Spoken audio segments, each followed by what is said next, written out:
Selamat malam teman-teman semuanya, semoga semuanya dalam keadaan sehat-sehat ya. Nah teman-teman, kali ini saya mau membuat satu video. Tentu di dalam video ini saya mau menanggapi satu pernyataan yang dimunculkan dari pemikiran orang-orang Kristen tertentu. Banyak orang-orang Kristen yang berpemikiran bahwa, beranggapan bahwa Al-Quran itu mengcopy paste ayat-ayat Alkitab. Sehingga saya membuat judul, apakah benar Al-Quran mengcopy paste ayat-ayat Alkitab? Nah, tentu di sini teman-teman saya akan mengkomparasi ya teman-teman. Tentunya dengan referensi-referensi yang kuat berdasarkan dari Al-Quran dan juga berdasarkan dari Alkitab. Setelah saya mengkomparasi, saya memberikan data-data semua yang ada baik di Alkitab maupun Al-Quran.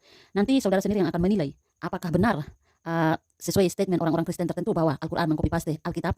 Oleh karena itu teman-teman, tolong dinonton sampai selesai ya teman-teman supaya tidak salah paham.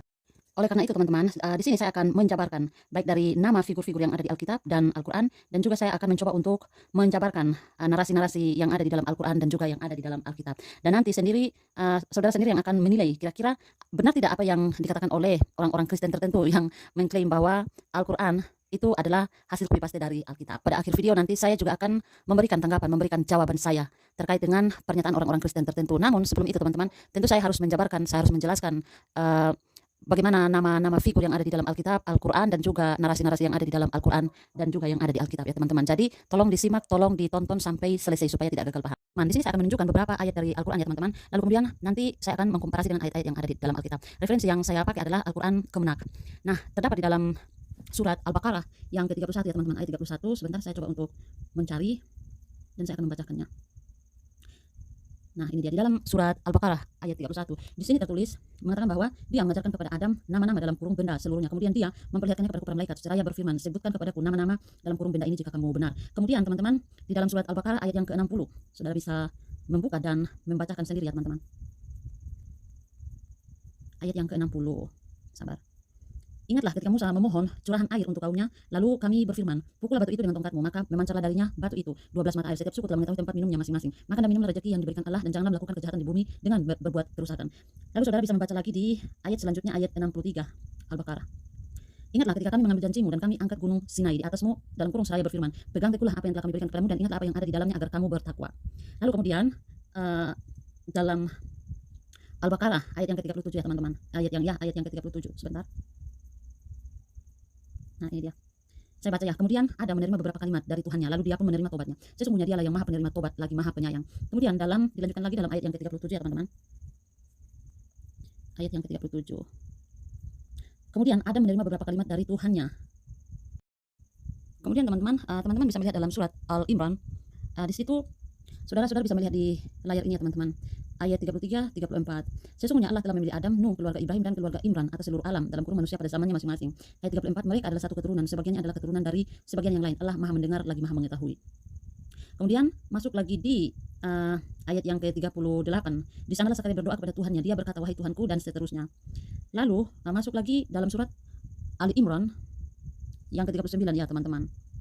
Lalu malaikat Jibril memanggilnya ketika dia berdiri melaksanakan salat di mihrab. Allah menyampaikan kabar gembira kepadamu dengan kelahiran Yahya yang membenarkan kalimat dari Allah, menjadi anutan, menahan diri dari hawa nafsu, dan seorang nabi di antara orang-orang saleh. Lalu masuk lagi dalam ayat yang ke-40 masih dalam surat Ali Imran sampai ayat 41. Dia sekali berkata, wahai Tuhanku, bagaimana aku bisa mendapat anak sedangkan aku sudah sangat tua dan istriku pun mandul? Allah berfirman, demikianlah Allah melakukan apa yang dia kehendaki. Lalu dalam ayat ke-41 dia Zakaria berkata, wahai Tuhanku, berilah aku suatu tanda kehamilan istriku. Allah berfirman, tandanya bagimu adalah engkau tidak dapat berbicara dengan manusia selama 3 hari kecuali dengan isyarat. Sebutlah nama Tuhanmu sebanyak-banyaknya dan bertasbihlah pada waktu petang dan pagi hari. Lalu ayat yang sebentar ya teman-teman. Nah, dalam surat Ali Imran yang ke-45, di sini tertulis, ingatlah ketika malaikat Jibril berkata, wahai Maryam, sesungguhnya Allah menyampaikan kabar gembira kepadamu tentang kelahiran anak yang diciptakan dengan kalimat darinya. Namanya Isa Al-Masih putra Maryam, seorang terkemuka di dunia dan di akhirat serta termasuk orang-orang yang didekatkan kepada Allah. Lalu masuk lagi di masih tetap di surat Ali Imran ya teman-teman, ayat yang ke-46, 47. Dalam pas ayat yang ke-47 dia Maryam berkata, wahai Tuanku, bagaimana mungkin aku akan mempunyai anak padahal tidak ada seorang laki-laki pun yang menyentuhku. Dia Allah berfirman, demikianlah Allah menciptakan apa yang dia kehendaki. Apabila dia hendak menetapkan sesuatu, dia hanya berkata padanya, jadilah, maka jadilah sesuatu. Lalu masuk lagi dalam surat masih tetap ya Ali Imran ayat yang ke-51 ya teman-teman. Ayat yang ke-51, saudara-saudara bisa melihat sendiri di layar ini ya teman-teman. Allah akan menjadikannya sebagai seorang rasul kepada Bani Israel. Isa berkata, sesungguhnya aku telah datang kepadamu dengan tanda mujizat dari Tuhanmu. Sesungguhnya aku membuatkan bagimu sesuatu dari tanah yang berbentuk seperti burung. Lalu aku meniupnya sehingga menjadi seekor burung dengan izin Allah. Aku menyembuhkan orang yang buta sejak dari lahir dan orang yang berpenyakit buras, belang serta menghidupkan orang-orang mati dengan izin Allah. Aku beritahukan kepadamu apa yang kamu makan dan apa yang kamu simpan di rumahmu. Sesungguhnya pada yang demikian itu benar-benar terdapat tanda kerasulanku bagimu jika kamu orang-orang mukmin. Lalu masuk lagi. Masih tetap ya teman-teman di surat Ali Imran 59, 60, saudara bisa melihat sendiri di layar ini ya teman-teman. Sesungguhnya perumpamaan atau penciptaan Isa bagi Allah adalah seperti penciptaan Adam. Dia menciptakannya dari tanah, kemudian berfirman kepadanya, jadilah, maka jadilah sesuatu itu. Ayat ke-60, kebenaran itu dari Tuhanmu, oleh karena itu janganlah engkau Nabi Muhammad termasuk orang-orang ragu. Lalu di dalam surat Al-Maidah ayat yang ke-27, bacakanlah Nabi Muhammad kepada mereka berita tentang dua putra Adam dengan sebenarnya. Ketika keduanya mempersembahkan kurban, kemudian diterima dari salah satunya Habil dan tidak diterima dari yang lain, Kabil. Kabil berkata, sungguh aku pasti akan membunuhmu. Habil berkata, sesungguhnya Allah hanya menerima amal dari orang-orang yang bertakwa. Lalu ini masih ya teman-teman, dalam surat Al-Araf yang ke-27, ia setan menjerumuskan keduanya dengan tipu daya, maka ketika keduanya telah mencicipi buah pohon itu, tampaklah pada keduanya auratnya dan mulailah keduanya menutupinya dengan daun-daun. Di surga Tuhan mereka menyeru mereka, bukankah aku telah melarang kamu berdua dari pohon itu, dan aku telah mengatakan bahwa sesungguhnya setan adalah musuh yang nyata bagi kamu berdua. Kemudian saudara bisa membaca selanjutnya dari surat Al-Araf ini ya teman-teman. Ada kelanjutannya di ayat yang ke-21, ayat yang ke-22, ayat yang ke-23, ayat yang ke-24. Lalu kita masuk lagi dalam surat Yusuf ya teman-teman, ayat yang keempat. Ingatlah ketika Yusuf berkata kepada ayahnya Yakub, wahai ayahku, sesungguhnya aku telah bermimpi melihat 11 bintang, matahari dan bulan. Aku melihat semuanya sujud kepadaku. Ayat yang kelima, ayahnya berkata, wahai anakku, janganlah engkau ceritakan mimpimu kepada saudara-saudaramu, karena mereka akan membuat tipu daya yang sungguh-sungguh kepadamu. Sesungguhnya setan adalah musuh yang jelas bagi manusia. Masih dalam surat Yusuf juga, ayat yang ke-6, 7, saudara bisa membaca sendiri ya teman-teman. Demikianlah Tuhan memilihmu untuk menjadi nabi, mengajarkan kepadamu sebagian dari takwil mimpi, serta menyempurnakan nikmatnya kepadamu dan kepada keluarga Yakub dan seterusnya, sebagaimana dia telah menyempurnakannya kepada kedua kakekmu sebelumnya, yaitu Ibrahim dan Ishak. Sesungguhnya Tuhanmu maha mengetahui lagi maha bijaksana. Sungguh dalam kisah Yusuf dan saudara-saudaranya benar-benar terdapat tanda-tanda kekuasaan Allah bagi para penanya. Masih dalam surat Yusuf juga ya teman-teman. Jadi saudara sendiri bisa membacakan ayat yang ke-9, bunuhlah Yusuf atau buang dia ke suatu tempat agar perhatian air tertumpah kepadamu, dan setelah itu bertobatlah sehingga kamu akan menjadi kaum yang saleh. Nah ini masih dalam surat Yusuf. Salah seorang di antara mereka berkata, janganlah kamu membunuh Yusuf, dalam ayat ke-10, tetapi masukkan saja dia ke dasar sumur agar dia dipungut oleh sebagian musafir jika kamu hendak berbuat. 11, mereka berkata, wahai ayah kami, mengapa engkau tidak mempercayai kami atas Yusuf, padahal sesungguhnya kami benar-benar menginginkan kebaikan baginya.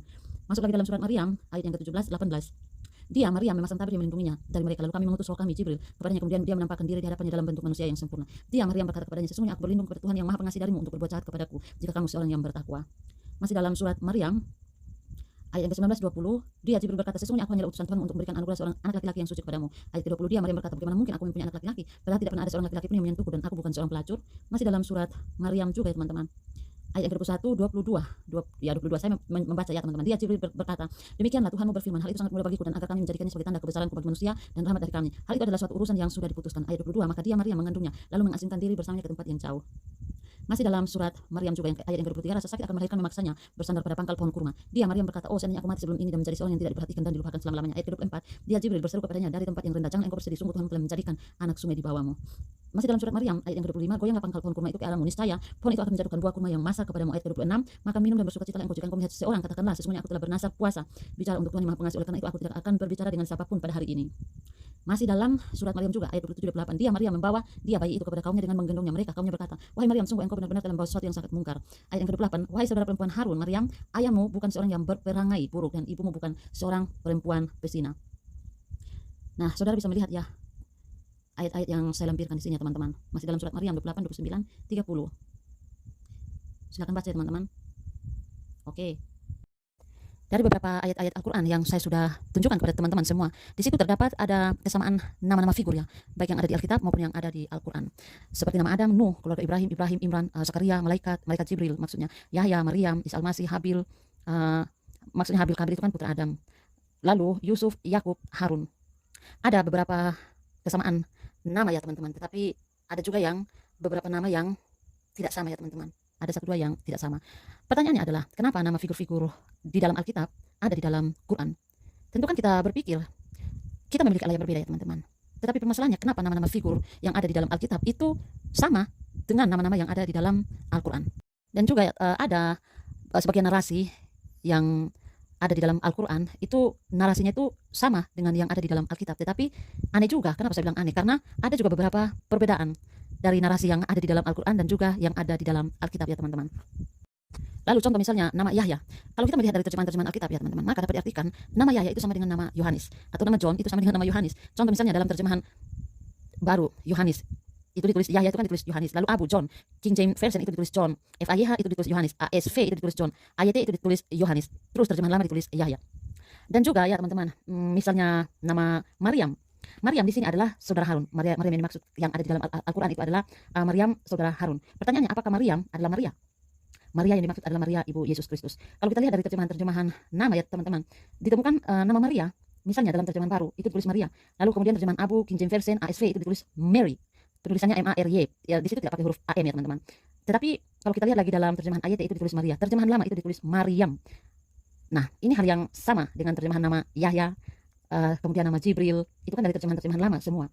Atau contoh misalnya nama Ibrahim, terus kemudian Zakaria, itu kan semua dari terjemahan-terjemahan lama ya teman-teman.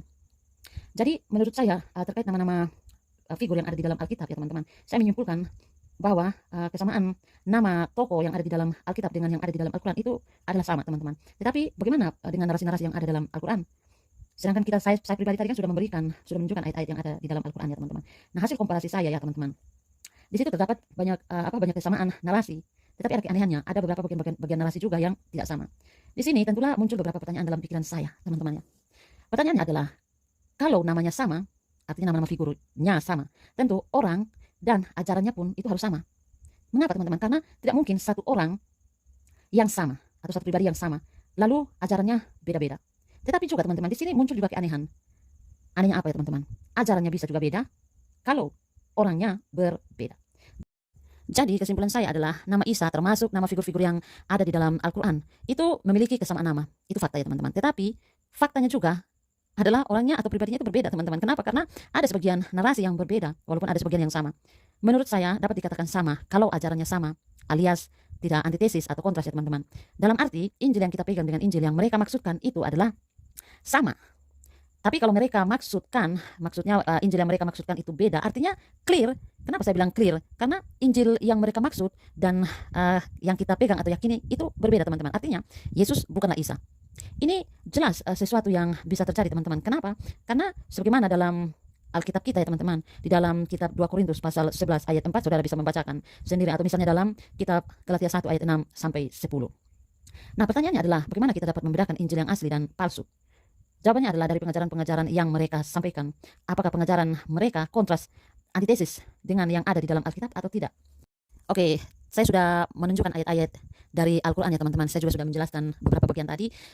Versi Al-Quran itu sudah clear. Jadi kita sekarang masuk dalam versi Alkitab terkait dengan figur-figur yang ada di dalam Alkitab dengan Al-Quran berdasarkan narasi yang ada di dalam Alkitab dan juga narasi yang ada di dalam Al-Quran yang telah saya tunjukkan tadi. Perihal nama-nama figur, contoh misalnya Amran di dalam Al-Quran, nama Imran. Amran itu suami Yokhebed ya teman-teman. Mereka memiliki anak. Ada Harun, Musa dan juga Miriam ya teman-teman. Lalu teman-teman contoh lain misalnya Zakaria. Zakaria itu jadi bisu karena dia tidak percaya akan berita hadirnya Yohanes Pembaptis ya teman-teman. Kenapa? Karena Elizabeth, istrinya itu sudah sangat tua untuk mengandung seorang anak. Maka dalam penantian kelahiran Yohanes Pembaptis, itu Zakaria menjadi bisu. Saudara bisa membaca narasi yang sama itu di dalam Lukas pasal 1 ayat 5, kemudian Lukas pasal 4 ayat 13. Lalu kemudian contoh misalnya narasi Kain dan Habel sebagaimana di dalam Al-Quran ada Kabil dengan Habil ya teman-teman.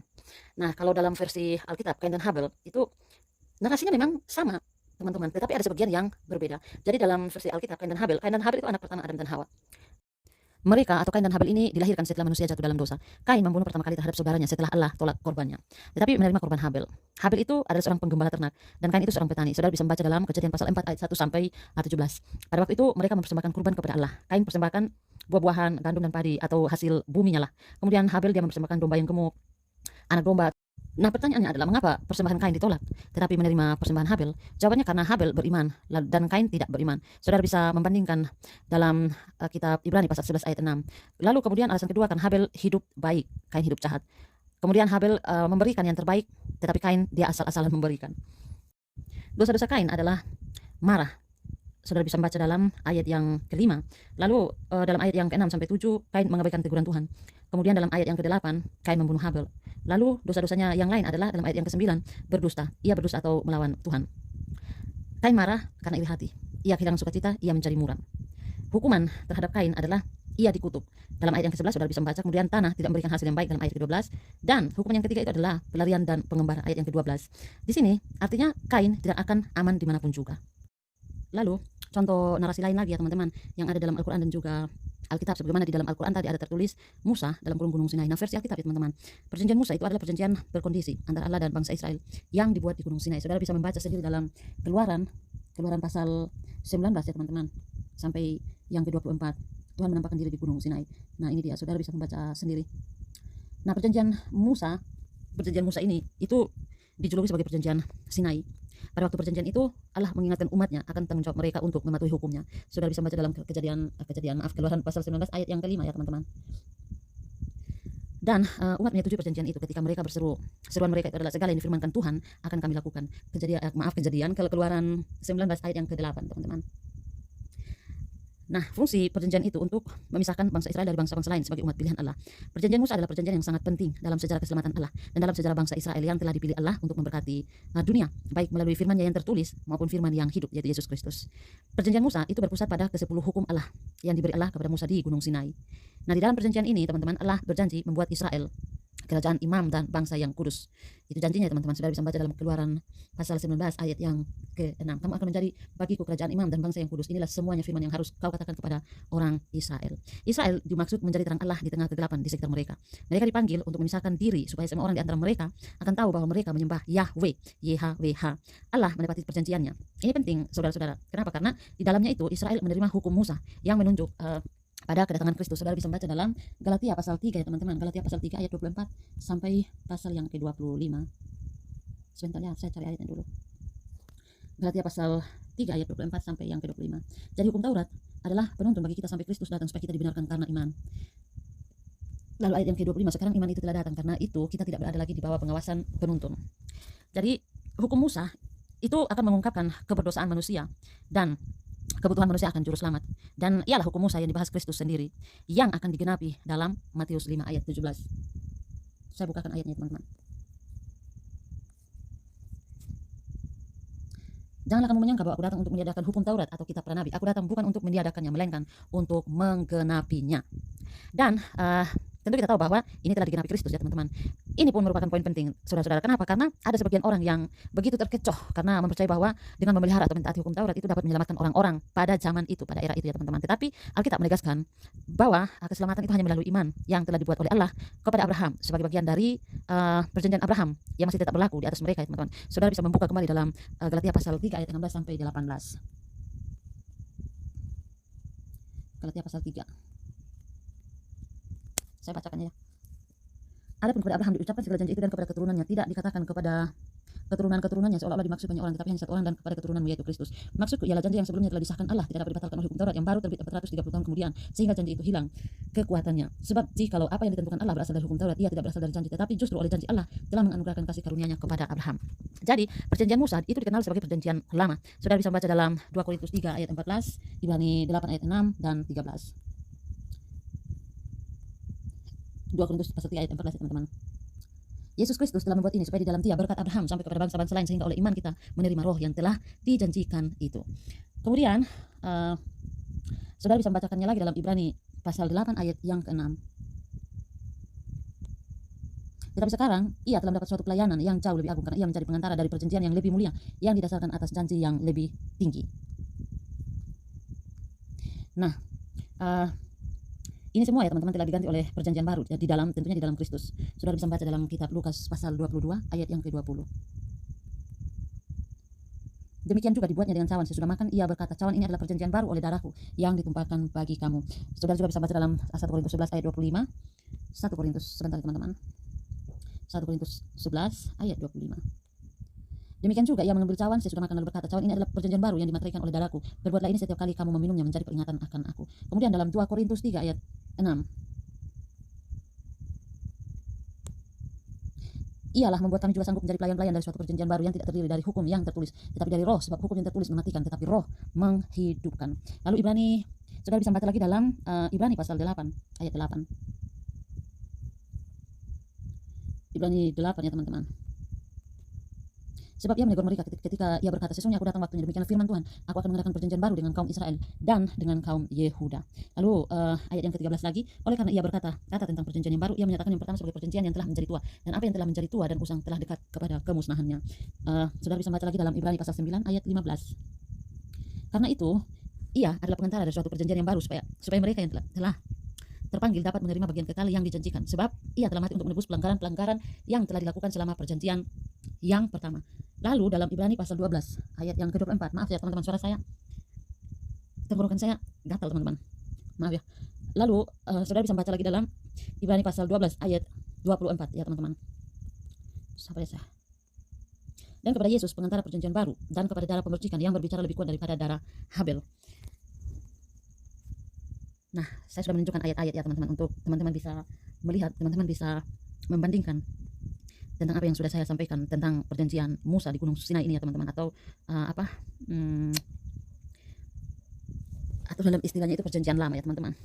Jadi perjanjian baru di dalam Kristus itu jauh lebih baik daripada perjanjian hukum yang lama yang digantikannya, karena janji yang diutarakan dalam Yeremia 31 ayat 31 sampai 34 ya teman-teman, itu telah digenapi di dalam diri Yesus Kristus sebagaimana dikutip dalam Ibrani pasal 8. Nah, jadi di sini teman-teman bisa melihat semuanya teman-teman.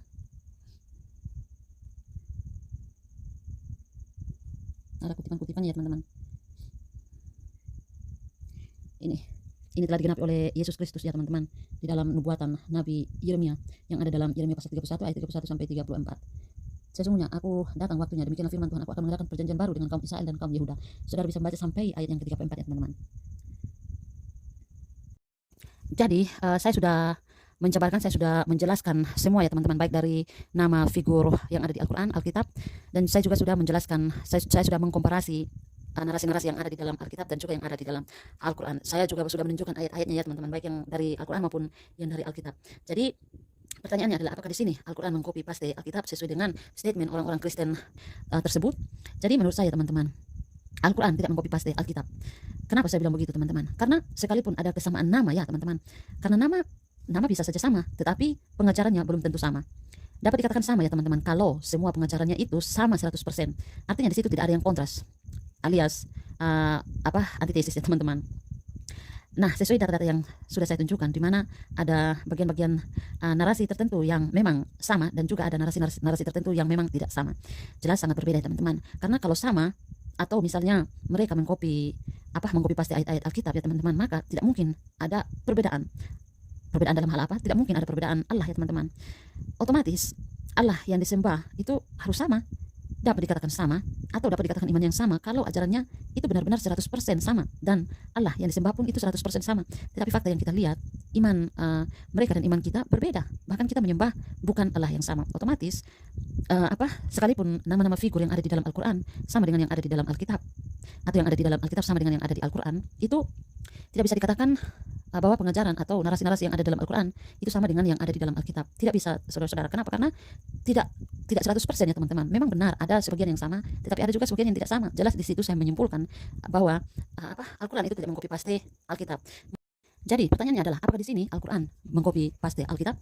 Menurut saya tidak ya teman-teman. Kenapa? Karena sekalipun ada kesamaan nama, karena nama itu bisa saja sama, tetapi pengajarannya belum tentu sama ya teman-teman. Dapat dikatakan sama kalau semua pengajarannya itu sama 100%. Artinya tidak ada yang kontras ya teman-teman. Tetapi sesuai data-data yang sudah saya tunjukkan, di mana ada bagian-bagian narasi tertentu yang sama, tetapi ada juga narasi-narasi tertentu yang tidak sama ya teman-teman. Jelas sangat berbeda. Karena kalau sama, atau misalnya mereka mengcopy paste ayat-ayat Alkitab ya teman-teman, maka tidak mungkin ada perbedaan Allah. Otomatis Allah yang disembah itu harus sama. Dapat dikatakan sama atau iman yang sama kalau ajarannya itu 100% sama, dan Allah yang disembah pun sama. Tetapi fakta sendiri seperti yang kita lihat, Allah mereka dengan Allah kita itu berbeda. Bagaimana dapat dikatakan sama? Jadi di situ saya menyimpulkan ya teman-teman, bahwa Al-Quran itu tidak mengcopy paste Alkitab. Kenapa? Karena kita bisa melihat sendiri apa yang sudah saya jabarkan, sudah saya jelaskan, saya sudah tunjukkan ayat-ayat baik yang ada di Al-Quran maupun Alkitab, itu semua ada memang beberapa yang sama, ada beberapa yang berbeda. Tetapi itu tidak bisa dikatakan sama ya teman-teman. Kenapa? Karena ada perbedaan, kecuali tidak ada perbedaan sama sekali dapat dikatakan sama. Dan juga kita bisa melihat bagaimana iman mereka dan iman kita juga berbeda. Tentu Allah yang kita sembah dan Allah yang mereka sembah itu juga berbeda. Otomatis pengajaran yang ada di dalam keyakinan mereka dan juga keyakinan kita itu berbeda. Sekalipun nama figur-figur yang ada di dalam Alkitab dan Al-Quran itu sama, contoh misalnya Yesus, Isa, Musa, dan lain sebagainya, sekalipun ada kesamaan nama, tetapi pengajarannya itu tidak sama teman-teman. Jelas di situ saya menyimpulkan Al-Quran tidak mengcopy paste ayat-ayat Alkitab, karena di situ ada perbedaan. Walaupun ada kesamaan nama, ada kesamaan beberapa narasi, tapi di situ jelas terlihat berbeda ya teman-teman. Oke, mungkin itu saja. Terima kasih teman-teman. Semoga paham.